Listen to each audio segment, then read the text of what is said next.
নমস্কার বন্ধুরা, আমি সোমা হ্যাপি ফ্যামিলির পক্ষ থেকে আপনাদের সকলকে স্বাগত। আশা করি এই গরমে সবাই ভালো আছেন, সুস্থ আছেন।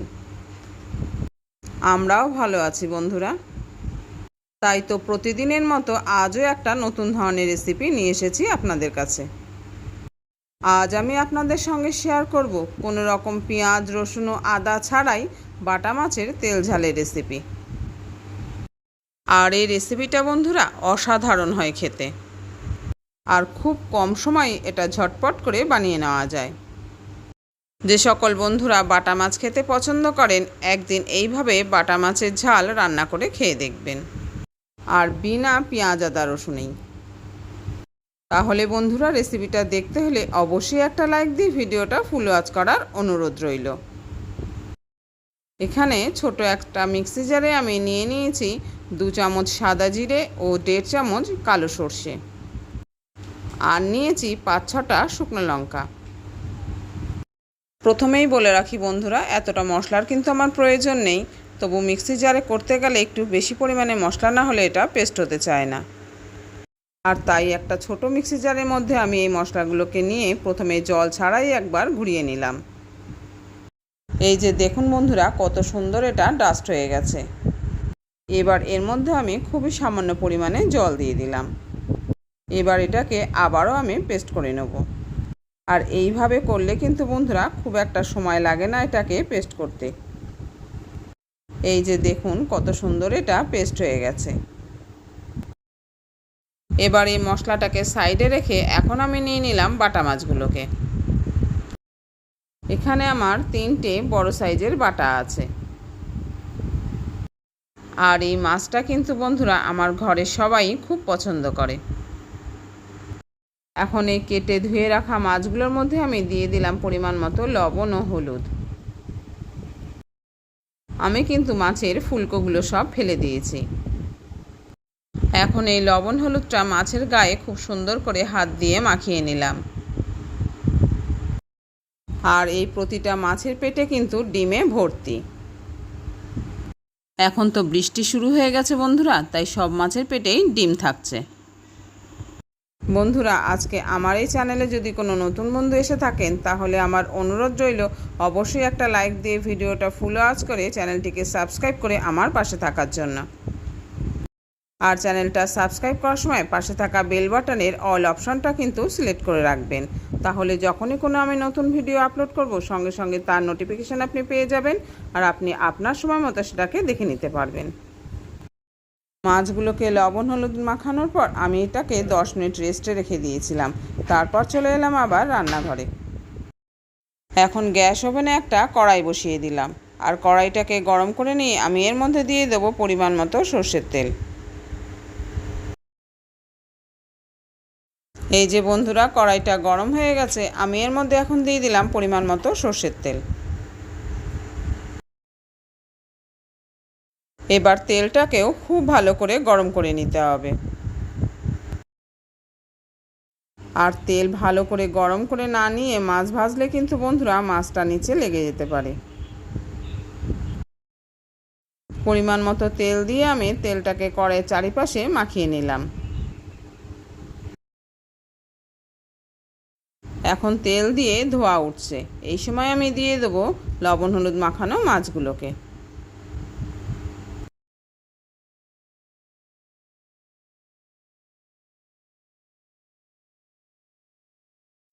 এই যে বন্ধুরা, একটা একটা করে মাছ আমি গরম তেলের মধ্যে দিয়ে দিলাম।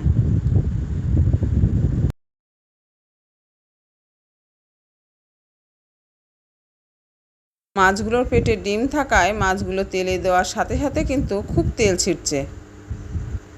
আর এই কারণে আমি গ্যাসের ফ্লেমটাকে কয়েক সেকেন্ডের জন্য একদম লো করে দিলাম। 4-5 সেকেন্ড পরে আমি আবারও হাই করে দিলাম, আর হাই ফ্লেমে আমি 2 মিনিট রেখে দিলাম। এবার গ্যাসের ফ্লেমটাকে মিডিয়াম টু লোতে রেখে আমি একটা ঢাকা চাপা দিয়ে দিলাম 10 মিনিটের জন্য। যেহেতু মাছগুলো বড়, এটাকে ভাজতে কিন্তু অনেকটা সময় লাগবে। আর হাই ফ্লেমে ভাজলে এটা বাইরে দিয়ে হয়ে যাবে, ভিতরে কিন্তু কাঁচা থাকবে। তাই আমি মাঝারি আঁচে কড়াইয়ে ঢাকা চাপা দিয়ে 10 মিনিট এটাকে খুব ভালো করে এক পিঠ ভেজে নিলাম। 10 মিনিট পর ঢাকা খুলে আমি মাছগুলোকে আবারও উল্টে দিলাম। এবার আবারও আমি 5-7 মিনিটের জন্য কড়াইয়ে ঢাকা চাপা দিয়ে দিলাম। আর এখন আমি মশলাটাকে রেডি করে নেব। এই যে দেখুন বন্ধুরা, এই বাটিতে আমি খুব সামান্য পরিমাণে হলুদ নিয়েছি আর নিয়েছি কাশ্মীরি লঙ্কার গুঁড়ো 1/2 চা চামচ। এটা শুধুমাত্র কালারটা আসার জন্য। এখন 3টে মাছের জন্য আমি 3 চামচ এই বাটা মশলাটাকে নিয়ে নিলাম। আমি তো প্রথমেই বলেছি বন্ধুরা, এতটা মশলার আমার প্রয়োজন নেই, বাকিটুকু আমার অন্য রেসিপিতে লেগে যাবে।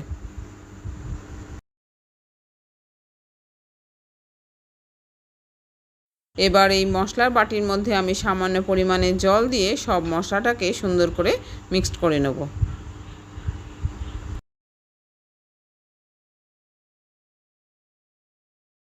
এই যে বন্ধুরা, খুবই সামান্য পরিমাণে জল দিয়ে দিলাম। এখন একটা চামচ দিয়ে নেড়েচেড়ে এটাকে খুব ভালোভাবে পেস্ট করে নেব।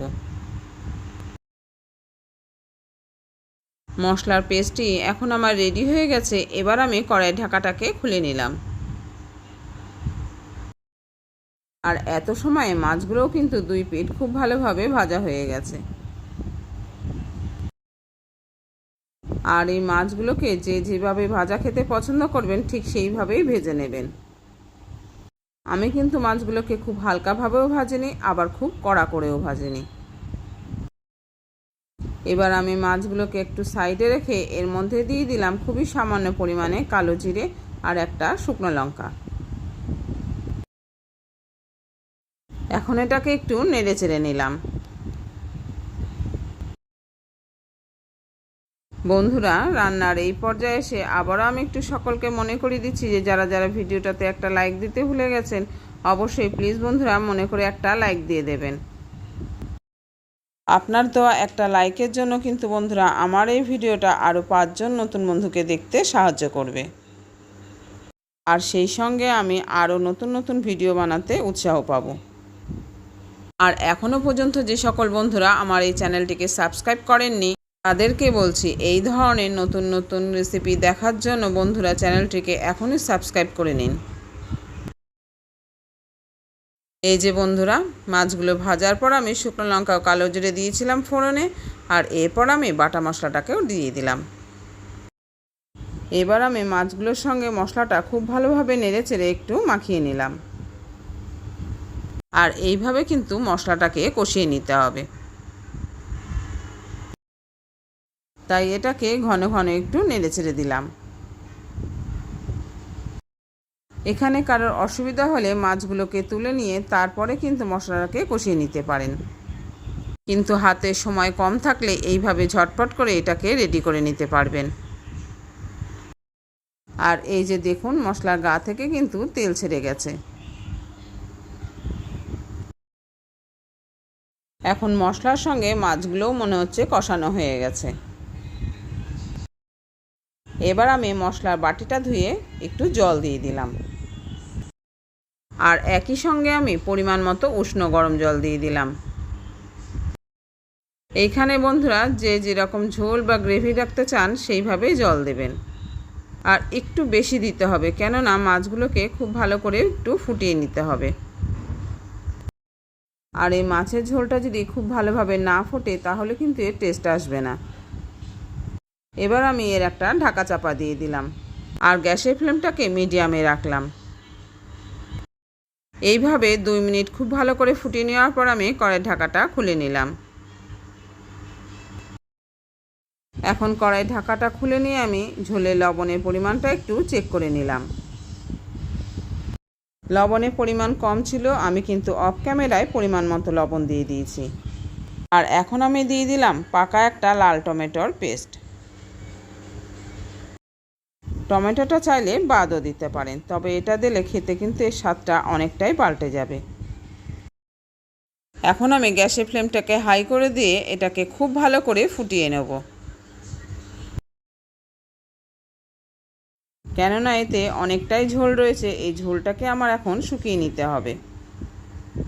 টমেটোটা দেওয়ার পর আমি মাছগুলোকে উল্টে পাল্টে দিলাম আর একবার।